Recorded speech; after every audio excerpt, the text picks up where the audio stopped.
Je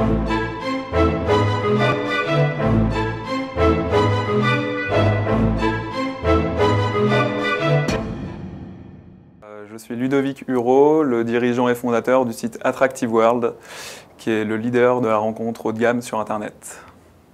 Attractive World connaît un grand succès. Quel est le secret de cette réussite?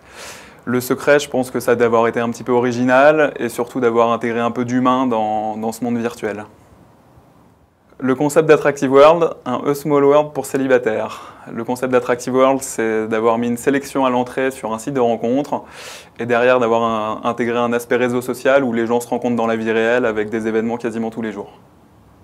Avez-vous décidé de fonder Attractive World parce que vous étiez vous-même célibataire? Je pense qu'on l'a tous été un jour et surtout ma volonté c'était d'entreprendre, de créer une entreprise et je me disais qu'il y avait peut-être pas mal de choses à apporter aux célibataires aujourd'hui.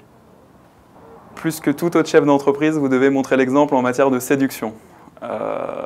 Oui, d'une certaine sorte, dans le sens où pour créer un projet, il faut fédérer les gens, il faut savoir les séduire, leur donner envie. Donc que ce soit des salariés, que ce soit des actionnaires, que ce soit des journalistes, il faut toujours avoir envie de séduire et besoin de séduire pour réussir. Comment passe-t-on du virtuel au réel ? En fait, je pense que pour passer du virtuel au réel, c'est vraiment une question de confiance. Il faut savoir créer de la confiance avec la personne avec laquelle vous discutez. Et c'est vraiment cette confiance qui va vous permettre de passer très rapidement du virtuel au réel. Si vous aviez 12 secondes pour nous séduire là maintenant, que feriez-vous? Écoutez, je pense que 12 secondes, on ne séduit pas, on drague. Et personnellement, je pense que vous avez plutôt besoin d'être séduit et que vous avez besoin de plus que 12 secondes pour l'être. Allier romantisme et nouvelles technologies, est-ce cela être un séducteur moderne? C'est clair qu'aujourd'hui, on n'est plus dans les lettres de Cyrano de Bergerac. Je pense que la mode est passée sur les SMS et les emails et ça marche très bien.